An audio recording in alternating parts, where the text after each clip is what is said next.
Hey, Matt from Sea UK. Anyone that watches, listens regularly will notice I'm not joined by Neil. However, Neil may put a video out later on expressing his opinion on this subject. I guess the only way you'll know is by subscribing to the channel. And when we launched the channel last week, we did say that we would aim to put out other video content rather than just our podcasts from time to time. And this is the first one of doing so. So yeah, it feels weird without Neil, but here we go. And I just wanted to put my opinion across on the whole trade Zach LaVine subject that's going around at the minute. Obviously, this time of year, it goes a little bit crazy with players opting out, players wanting trading, and a piece that's come out today by Jake Fisher at Yahoo Sports. I'll read the part out here, and then I'll give my opinion on it. Wishful executives will keep their eyes peeled on Portland and Damian Lillard, but it's the Chicago Bulls who have started contacting teams, quietly gauging the trade interest in Zach LaVine, league sources have told Yahoo Sports. Remains to be seen just how willing Chicago is to part ways with LaVine, or if it receives a commensurate offer for his services. LaVine has 4 seasons remaining on his 5-year, $215 million contract, and multiple teams have indicated the Bulls are holding a steep valuation for LaVine, one that's likely to exceed what Washington can ultimately net for Beal. So like I say, it come out yesterday, obviously, that Wizards are prepared to move on from Bradley Beal, to getting value for him, stuff like that. And reading that, I mean, we don't know how true it is, leak sources, could be anybody. But to me, there's a lot of players linked with being traded. Zion Williamson, Bradley Beal, obviously you've had Fred VanVleet opt out of his player option.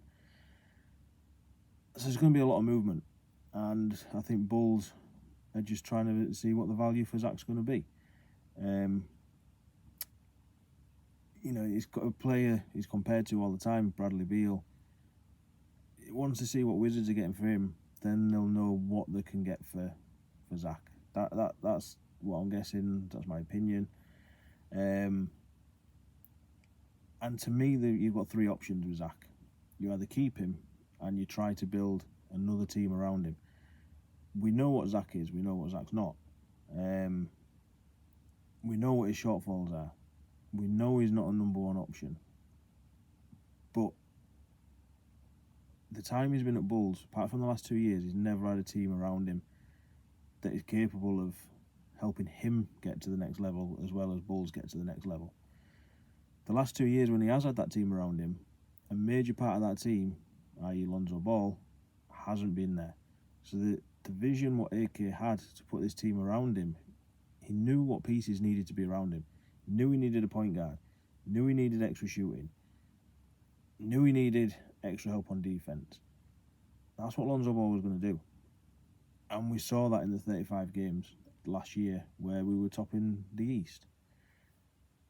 Obviously, when Lonzo went out injured, Zach also got injured in that same game.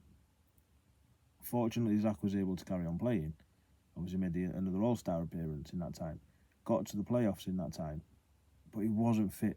And then he missed the last game of the playoffs with COVID again.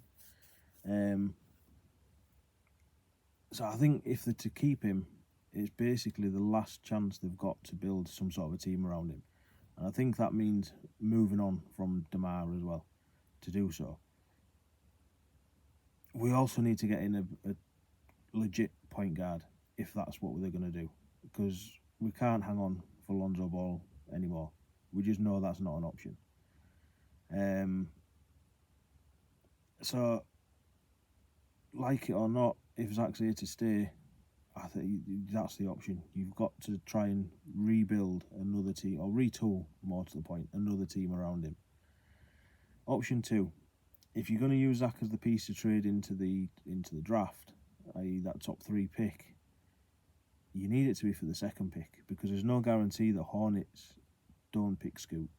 And if you're going to trade Zach to get into the draft, it's got to be for Scoot, in my opinion. But then by doing that, you're moving the team back another 3-4 years again, because Scoot's not going to be that guy for the next. There's no guarantee he is going to be that guy. He's not going to win us a ring next year. It may help get us to the playoffs, but that's not going to be on Scoot. That's going to be on the players that are left here, whether that's DeMar, Vooch, whoever it happens to be. Yeah, and to me, if you're going into the draft, you're essentially saying we're going through a rebuild, because you're trading away your Mac guy, the guy that you've built the team around for the last however long. You're getting rid of him for a potential franchise player. There's no guarantee that Scoot goes on to be that. And you've got to be prepared. You need to get a package as well in that trade. And if you've got to target the Hornets, because you've got to guarantee that you get that number 2 pick, I think, because if they go at Portland and and Hornets end up picking Scoot, and you're looking at Brandon Miller or whoever else is after him, the Thompson twins, whoever it happens to be, are they worth giving up Zach for? Personally, I don't think so. And then your third option, you try and get a haul for Zach. As it was listed at the trade deadline, the trade that was reported to the Knicks, where you're getting players like RJ Barrett, Obi Toppin, a couple of first round picks. That's what you're going to have to get back for Zach. And that, to me, is what this article is saying. They're trying to see what the value of Zach actually is. Have they contacted other teams? Who knows? What sort of trade package do you want back for him? Who knows? But you've got to get the value back for him. You've got to get that value back of he's our main guy, and the value has to match that. Other teams aren't going to do it. Whether it's Pelicans wanting to get rid of Williamson, Wizards wanting to get rid of Beal, they're not going to undervalue him. And why should we do that with Zach? And my personal opinion on it all, I don't think we should trade him. I think we give it another go at putting pieces around him. AK knows what has to be done. He's not a stupid fella. He knows what pieces need to be there. He did it. Unfortunately, it didn't work because of the Lonzo injury. The team that you've got there, Vooch, double machine. Zach and DeMar, easy 25 to 30 points, if not more, a night. It's the other pieces that have got to go into it. And it's that, for me, Zach was the best player last season. Once he got to full fitness, full health, whatever you want to call it. And